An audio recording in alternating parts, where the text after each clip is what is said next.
బాబు గోవిందన్ గారు, ఇప్పుడు gold rates చూస్తే మనం 1.5 ఇయర్లో 2-3 టైమ్స్ పెరిగిపోయాయి. ఇప్పుడు లేటెస్ట్గా గోల్డ్ రేటు తులం 1,62,000 గోల్డ్ రేట్ ఈ రోజుది. Silver KG 3,87,000. అంటే దీనికి కారణం ఈ పెరగడానికి, అంటే ఊహించని స్థాయిలో గతంలో ఎప్పుడు లేని స్థాయిలో ఇంత పెరగడానికి కారణం జియో పొలిటికల్ కండిషన్సా, ప్రపంచవ్యాప్తంగా జరుగుతున్న పరిణామాలే కారణమా? రానున్న రోజుల్లో ఇది తగ్గే అవకాశం ఏదైనా కనిపిస్తుందా? మీ అంచనా ఏంటి? గత 100 సంవత్సరాల గోల్డ్ ప్రైస్ ప్రస్థానం చూసుకుంటే అండి, 1-2 సార్లు అక్కడెక్కడన్నా ఆగి ఊపిరి పీల్చుకుని మళ్ళీ పైకెక్కింది నిచ్చెన. సో గోల్డ్ రేటు పడటము అన్నది చూడలేదు. అప్పుడప్పుడు పాజ్ ఉంటుంది, ఒక్క అడుగు వెనక్కి వేయచ్చు, కరెక్షన్ ఉంటుంది, అంతే. అడుగు వెనక్కి వేసి అంతే కరెక్షన్ ఉంటుంది, మళ్ళీ పైకి పోయి. This is the trend. అది ఇవాల్టిది కాదండి, కొన్ని వేల సంవత్సరాల పాటు గోల్డ్ యొక్క ప్రస్థానం ఇదే. It is not likely to change. But దీని కారణాలు ఏంటి అన్నది మనం చూసుకుంటే, రూపాయి విలువ పడుతుంది కదా. మనం గత 10 ఏళ్లలో 56 రూపాయలు ఉండాల్సిన రూపాయి 54 రూపాయలు ఉండాల్సిన రూపాయి 55, 56 అయిపోయిందని మన్మోహన్ సింగ్ పైన అలుపు లేకుండా దాడి చేశారు. అది 92 రూపాయలు అయి కూర్చుంది. ఇప్పుడు ఎవడేం మాట్లాడట్లేదు. అంటే 70-80% డెప్రిసియేషన్ వచ్చింది రూపాయి యొక్క విలువను. అంటే మీరు బ్యాంకులో రూపాయి పెట్టుకుంటే బ్యాంకు మీకు 6%, 5%, 8%, లేదు 60 ఏళ్ళు దాటిన వాళ్ళకి ఒక ఎక్స్ట్రా 1% ఇచ్చి మీకు ఇస్తుంటే, that is not compensating for the loss of the value of the rupee.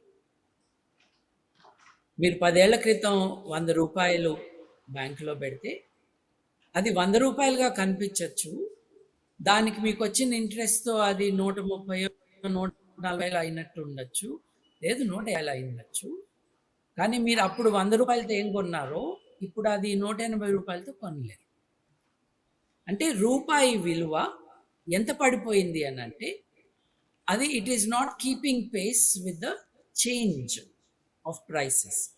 Inflation, ద్రవ్యోల్బణానికి సాటిగా దాని విలువ పెరగకపోతే వీఆర్ ద లూజర్స్.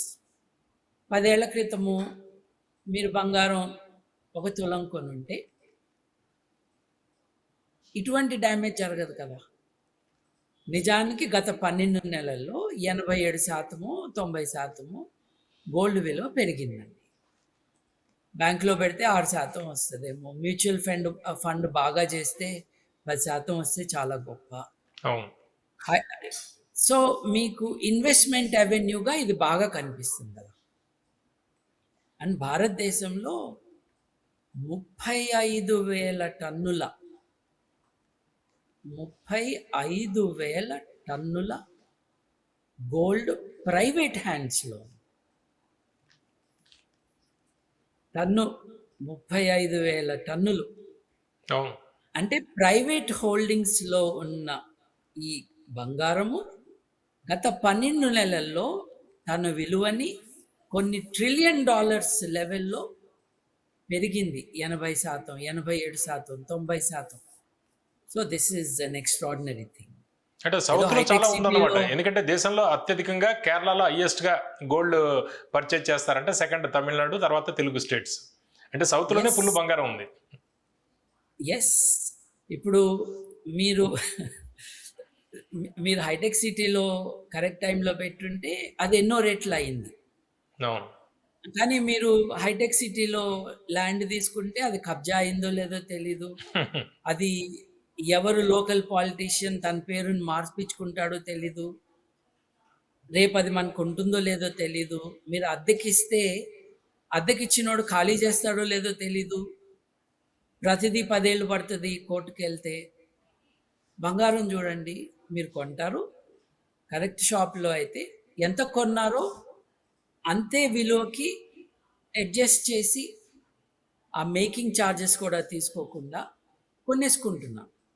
బాబు గోవిందన్ గారు, మొన్న నేను ఎక్కడో ఒక చోట చూశాను, 1980లో కేజీ గోల్డ్ కొంటే ఒక కారు వచ్చేది. 2040లో కేజీ గోల్డ్ మన దగ్గర ఉంటే ప్రైవేట్ జెట్టే కొనుక్కోవచ్చు. వై నాట్ అండి. కానీ ఒక తేడా ఉంది సార్. మీరు ఒక వెహికల్‌ని కొన్నారనుకోండి, ఇంక్లూడింగ్ జెట్. డిప్రిసియేషన్ కొన్న ఉంటుంది. నెక్స్ట్ డే నుంచి దాని వాల్యూ డిప్రిషియేట్ అవుతుంది. అవును. మీరు ఇవాళ 30,00,000కి ఒక కారు కొన్నారు. కారు షాప్ నుండి మీ ఇంటికి రాగానే దాని మార్కెట్ విలువ తగ్గిపోయింది. అవును. సెకండ్ హ్యాండ్ అయిపోయింది. అమ్మాలన్నా కూడా సెకండ్ హ్యాండ్ కిందే చూస్తారు కదా, used car. Exactly. Exactly. Gold అట్లా కాదండి. దేర్ ఇస్ నో అవును. Second hand for gold. అవును. తీసుకెళ్తారు, దాన్ని కరగబెడతారు, దాని విలువ ఎక్కడా మారదండి. కరెక్ట్ షాప్‌లో మీరు బై ద వే నేను గోల్డ్ గురించి ఇంత మాట్లాడుతున్నాను. మా ఇంట్లో బంగారం లేదండి. మేము బంగారం కొనుక్కోలేదండి. ఆహ్, మా ఇంట్లో లేదు. నా భార్య ఇంట్లో కూడా లేదు. సో, దీంట్లో నాకేమీ స్టేక్ లేదు ఈ మ్యాటర్‌లో. అవును. కానీ బంగారం కంటే కూడా ఎక్కువ సిల్వర్ రేట్స్ పెరిగినాయండి. బంగారము లాస్ట్ 12 మంత్స్‌లో 87% పెరిగింది. లాస్ట్ 12 మంత్స్‌లో 2.5 టైమ్స్ కంటే ఎక్కువ పెరిగిందండి సిల్వర్. 250, 300%. చూడండి. అది ఎందుకు పెరిగింది అనంటే, బంగారం ఏమో మనం దాచుకోవటానికి కొంటాం. సరే మెడలో వేసుకుంటాము. Gold reserves. లేకపోతే gold reserves. Gold reserves bank లాకర్స్‌లో పెట్టుకోవడానికి అంతే. బంగారం మన దగ్గర ఉంటుంది. లేకపోతే ఎవడన్నా చైన్ గుంజుకోవటానికి ఉంటుంది. బట్ సిల్వర్ అన్నది it's a metal with industrial use అండి. కాబట్టి సిల్వర్‌కి ప్రాక్టికల్ యూజెస్ ఉన్నాయి.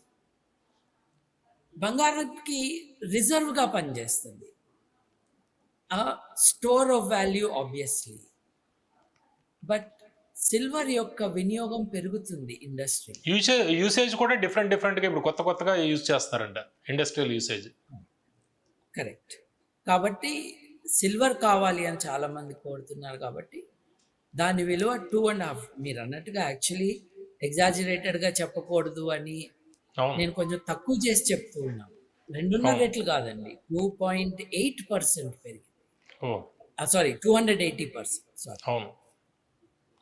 So it's mind boggling. But second thing అండి, ఇదేమో పర్సనల్ డెసిషన్స్, పర్సనల్ ఇన్వెస్ట్మెంట్. రూపాయి విలువ తగ్గటమే కాదు, డాలర్ విలువ కూడా తగ్గుతుంది. సో ఒకప్పుడు డాలర్ కొనుక్కొని పెట్టుకునేవాళ్ళు.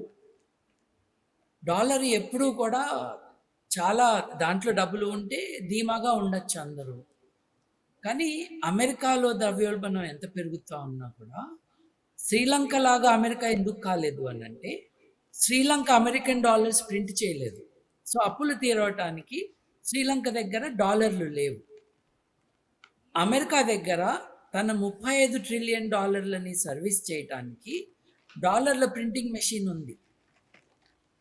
సో ఫెడరల్ రిజర్వ్ ఎకనామిక్స్కి వ్యతిరేకంగా, ప్రూడెంట్ ఎకనామిక్స్కి వ్యతిరేకంగా విచ్చలవిడిగా డాలర్ల ప్రింటింగ్ చేయటం కారణంగా, ఎక్కువ డాలర్లు మార్కెట్లో ఉన్న కారణంగా దాని విలువ తగ్గిపోయింది. మీరు బాండ్స్ కొన్నారు ఇప్పుడు, చైనా కానీ, కెనడా కానీ, జపాన్ కానీ, యూరోపియన్ యూనియన్ దేశాలు కానీ, ఇవన్నీ కూడా అమెరికాలో బాండ్స్ కొన్నాయి. ఇప్పుడు 35 ట్రిలియన్ డాలర్స్ అప్పు ఉందంటే ఎవరికి ఉంది?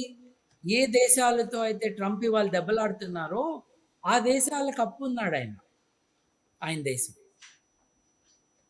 సో ఇప్పుడు వాళ్ళందరూ ఈయన దగ్గర బాండ్స్ కొనటం కంటే మెల్లమెల్లగా బాండ్స్ని వదిలించుకుని బంగారం కొనుక్కుంటారు. అంటే ఓకే. డాలర్ని అమ్మేస్తున్నారు. అమ్మితే వేరే వాళ్ళు కొంటారు, అది అమెరికన్లు కొనచ్చు.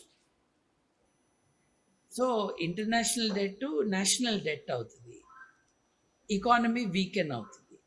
ఈ కాంటెక్స్లో ఒకటి మన రూపాయి విలువ తగ్గటం, 2 డాలర్ విలువ కూడా అండర్ ప్రెషర్ ఉన్న కారణంగా people are looking for a safe thing. ఇప్పుడు డాలర్ ఎప్పటి నుంచి వచ్చిందండి? అమెరికా పుట్టినప్పటి నుంచి ఉంది. గోల్డ్ ఎప్పటి నుంచి ఉందండి? రోమన్ల టైం నుంచి ఉంది. అంతకు ముందు కూడా ఉంది, భారతదేశంలో కూడా ఉంది.